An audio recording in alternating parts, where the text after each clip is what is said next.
Hi, this is Lanier Smith, and tonight is the night before Thanksgiving, a holiday we have in the United States where we celebrate all that we have thankful for the previous year.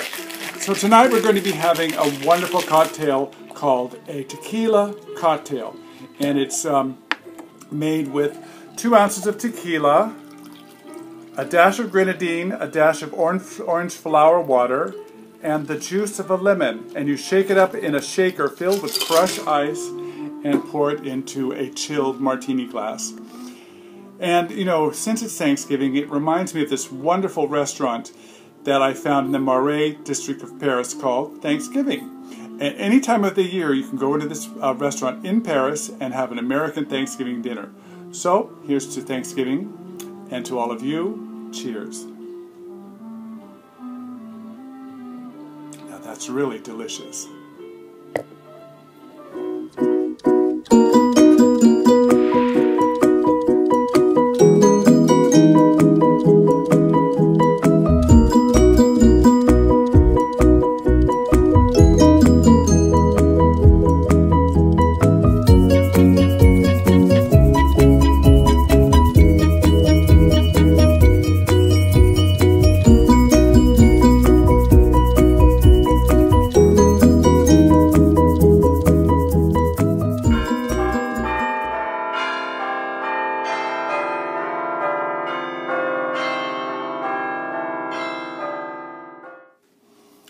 At the other end of Paris, from the Marais, from where the Thanksgiving restaurant is, in the Place Vendôme, there is the incredible jewelry house of Van Cleef & Arpels. Tonight we're going to be discussing that house and a particular fragrance from that house.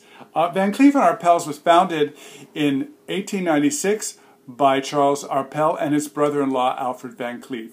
In 1906 they moved to their permanent place in the Place Vendôme. Now here's some examples of the kind of jewelry they do. This is a beautiful necklace of black pearls and diamonds with matching earrings. And the house is famous for incredible settings in their jewelry. Look at that bracelet. And here's some more beautiful jewelry. This is rubies and diamonds, and also very famous for the first clutch made out of gold. And this is a clutch for a lady with a mirror and all kinds of compartments inside for her knickknacks and whatnot that you want to carry with her on a night out in the town. The house opened their first American boutique or shop in New York in 1942. They're known, as I said, for incredible settings. The first fragrance that Van Cleef & Arpels created was first for women in 1976, and then shortly after in 1978, Van Cleef & Arpels Pour Homme was created for men. They're known for their current releases, very famous, that we've all talked about, is Midnight in Paris. And they also, in 2009, released their collection extraordinaire. They include Gardenia Pétale, Orchide Vanille, Les Carmine, Muguet Blanc, Bois d'Iris, and Cologne Noir.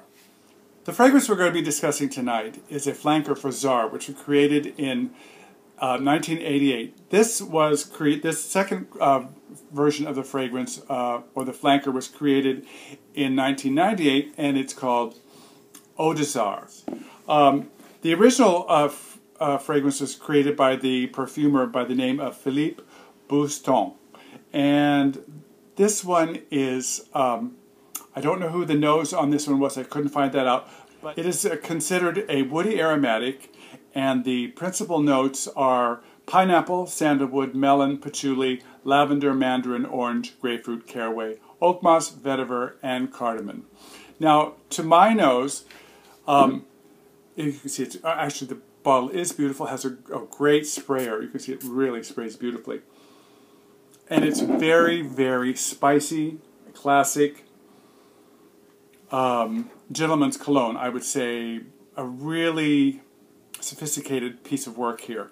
The predominant notes to my nose, right off the bat, are the cardamom, which is very spicy, sandalwood, and the patchouli.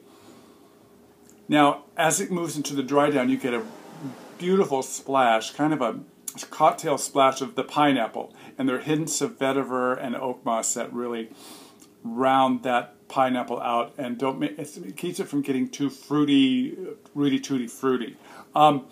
It's kind of like a very dry champagne as you move through the fragrance, and I would say it's effervescent, but at the same time austere. The dry down on this fragrance, really that's when the lavender comes up. It becomes a very classic lavender scent in the dry down, and the little bit of the oak moss mixes in there that gives it that masculine edge. I would say it's really good, a good fragrance for the fall or winter, and you could wear it almost any time because it moves from casual to formal quite well. It is an extraordinarily approachable fragrance that I think should be explored more, and it's very inexpensive, easy to get. As a matter of fact, I got my bottle for $9, and including shipping, it came to a total of $19. And it's 1.5 ounces. Beautiful, beautiful. Look at that bottle. I just love it. A beautiful fragrance that I'm going to really be wearing a lot this fall. So there we have the flanker for Czar, Eau de Czar, from the house of Van Cleef Arpels, and it really is something I think everyone should explore. This is a great house. So this is Lanier Smith from Sense Memory saying, remember, wear what you love and not what they say you should wear. Cheers.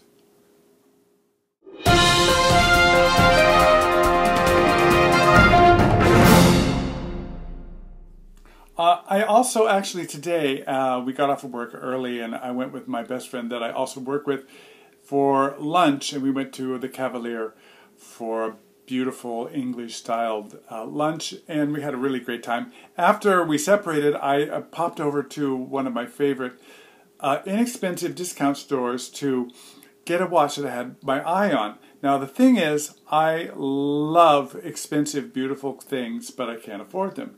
So what I do is I check out what is current, what is really beautiful that I like in the expensive stores, say Hermes or Louis Vuitton or any of those kind of stores, and then I go to the discount places and I look to see what replicates that look at a reasonable price. And there were some beautiful watches I saw by Ralph Lauren, and they kind of had a horsey country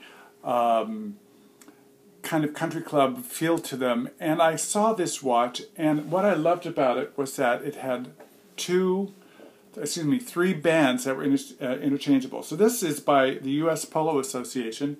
Here's the box that it came in, and here's the watch with 3 bands. Now the watch itself slips right over the band, and there's a beautiful brown one, light brown one or tan with a nice stitching, and a dark brown one and a black one. So you can switch it up tonight to daytime casual and back up to a more formal night look. And I thought that was great, and all for $20.